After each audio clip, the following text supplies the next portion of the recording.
Good morning, everyone. Here's the view that woke me up today. It's a beautiful sunny morning. I had my breakfast and morning coffee, and I'm about to leave the campground for today's exploring. So, we're in Kane Valley, close to Merritt. The final destination for today is Kelowna, but I'm not going straight there. Instead, I'll take the longer way and do some exploring. Plus, I'm not going to do everything off-road. It depends on how fast we can progress. I have to leave this area first and get to the highway. From there, I'm going to Nicola Lake, then Douglas Lake, and from there, I have some spots marked on the map. I should be able to get to one of the nearby mountains. Hopefully, there'll be some nice views there. And depending on the time, I'll see what else I can fit in. A lot of miles to make today, so let's get going.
We're getting closer to the highway. Luckily, I didn't bother to air down for this FSR, so hitting the pavement should be quick.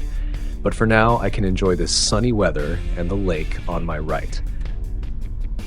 By the way, I received letters from some of you saying I should remove the sticker from my windshield, so here you go, no sticker anymore. Also, in my previous videos, I mentioned my goal is to reach 500 subs by the end of the year. I'm honestly blown away by how many of you subscribed in the last few weeks. I'm really grateful for that. Thank you so much. I feel like we can actually hit the goal. If you haven't subscribed yet, but you like this kind of content, hit that button so you don't miss the next one. Either way, thank you to all of you for spending your time watching my explorations. I really appreciate it. All right, time for some pavement.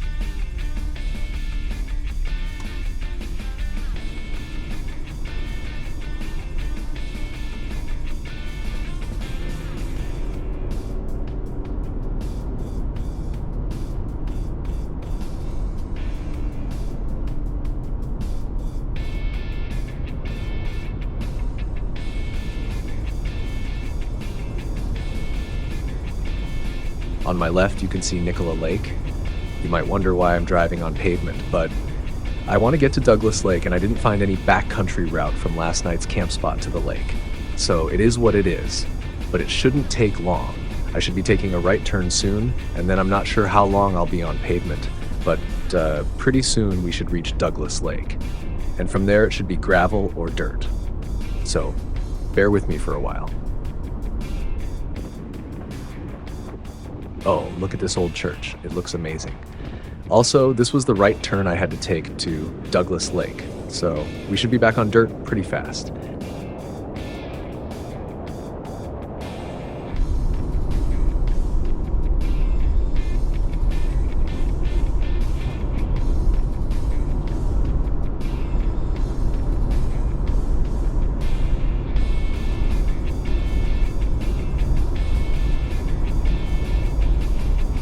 Okay, so here's what happened. I was driving on dirt already for some time. I wasn't sure if it was time to air down or if I should wait since there might be more pavement ahead, but I found this spot where I could stop and air down. So I was like, yeah, let's do it. And right after that, pavement again. But, well, I'm not going to air up again. Meanwhile, I also saw a bear walking around the town. I'm showing you the footage right now, but I'm guessing the quality isn't great since I was sitting in my car pretty far away.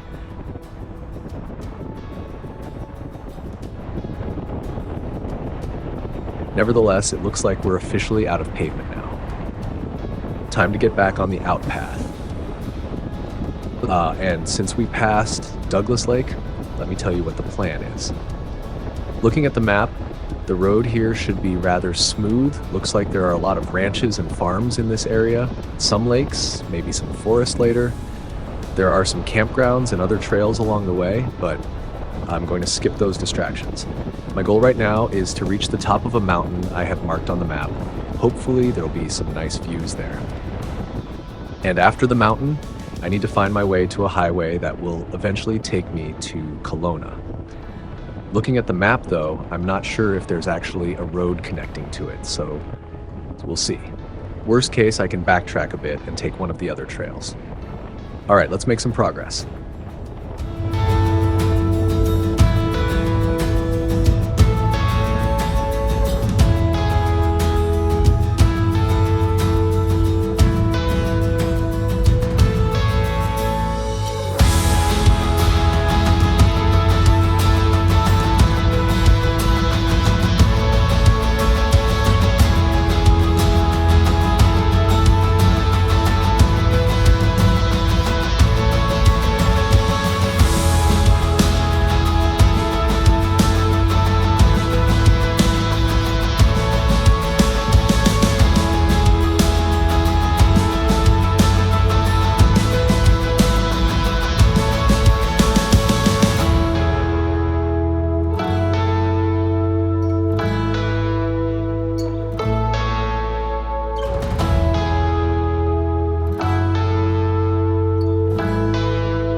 I made quite a distance. The route was nice, some trees, lakes.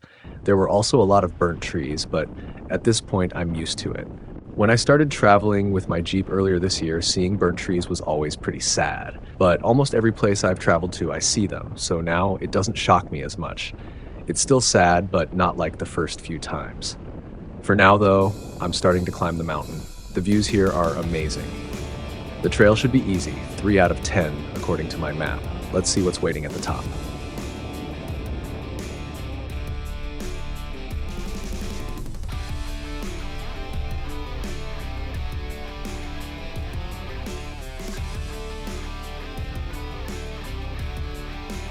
Interesting.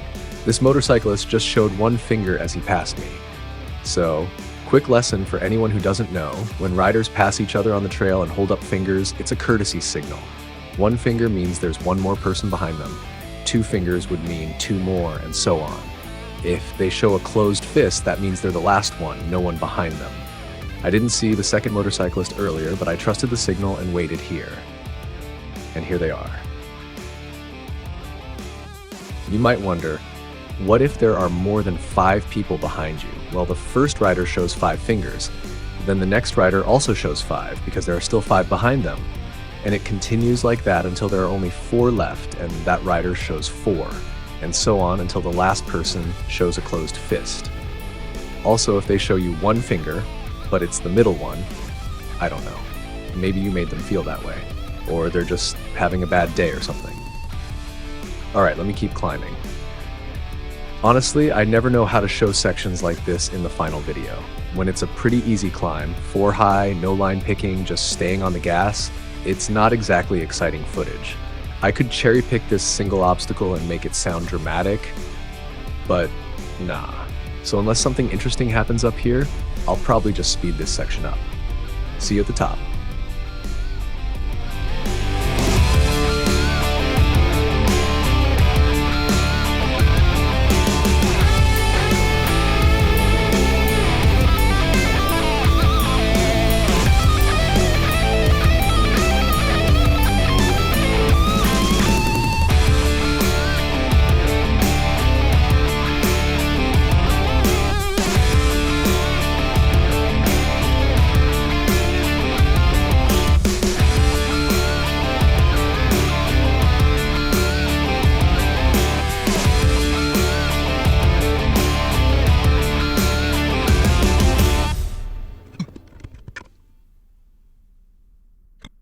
When I was filming this, I thought this would be the last scene of the day.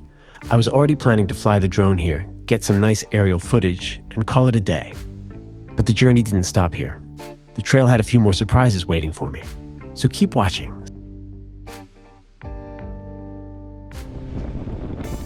When I was on top of that mountain, I started eating my lunch and was planning to take some drone footage, but then a huge group of motorcyclists arrived and took over half of the spot, so I just waited for them to finish coming up, then decided to head out. I'm continuing toward the highway now, and I wanted to show you this lake on the right side here. It's Pinas Lake. Pretty cool.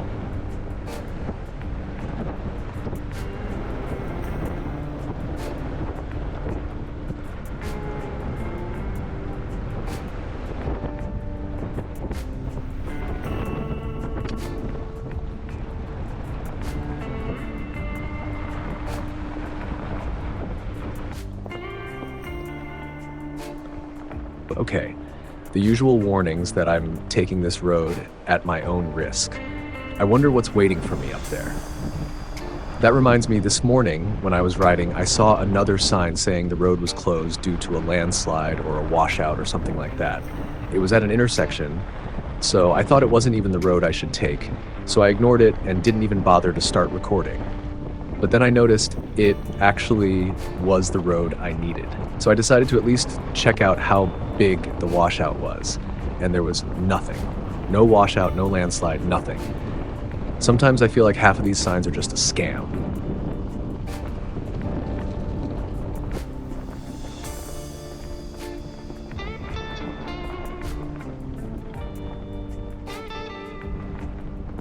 The road here looks interesting. Nothing challenging, but also not like your regular local FSR. It's got some character to it. Narrower, more overgrown. You can tell fewer people take this route. Still easy to pass, but it definitely feels more remote.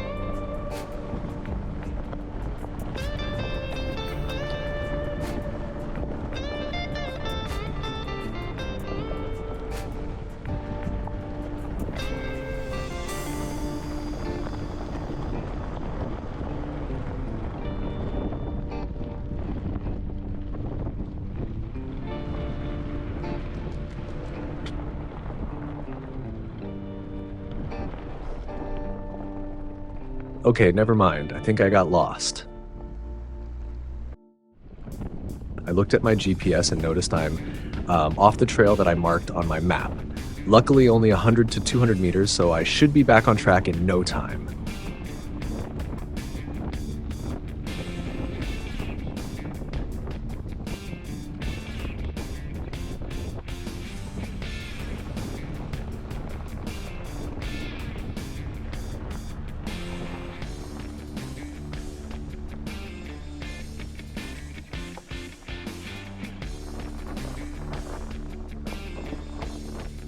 Okay, tight turn.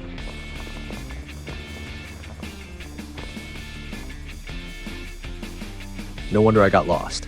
When I passed this earlier, I saw it going steep down and thought there's no way that's my route.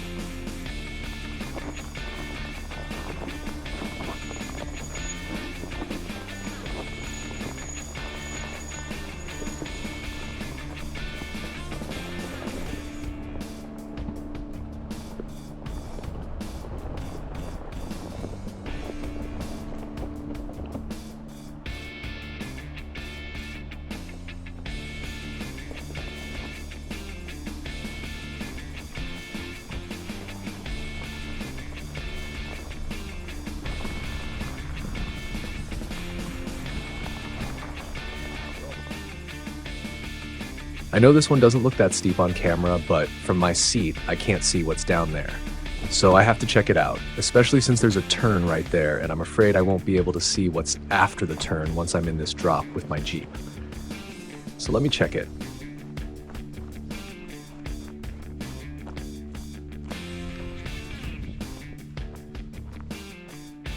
Okay, nothing's here. I overreacted. But better sorry than safe.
Okay, I didn't expect this one.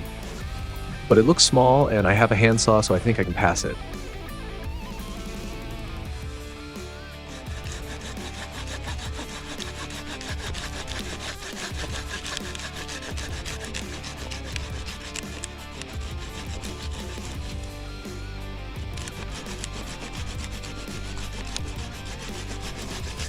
This one was easier than I thought, but I have to put the camera down for a while.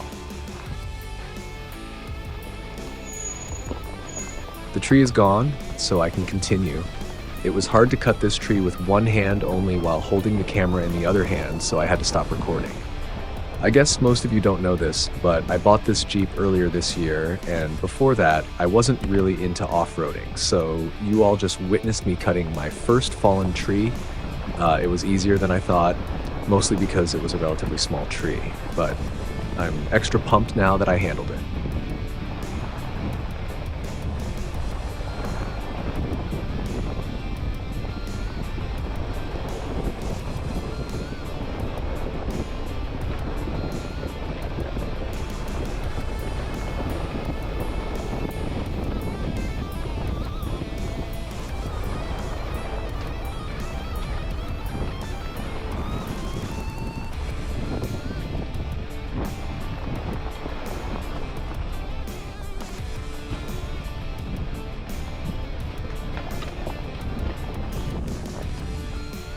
Okay, and here's a sign that the road is closed, but let me check it to be sure.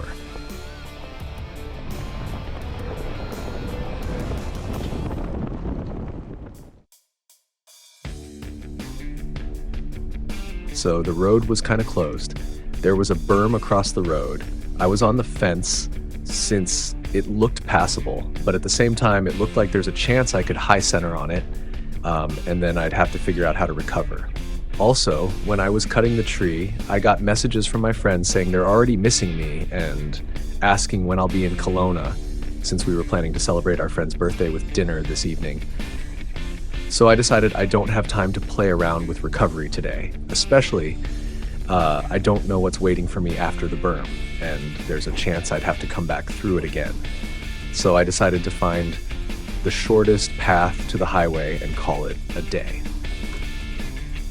I guess that's kind of it for today, since I have to go back through the trail I've already shown you, and then take a regular FSR to the pavement.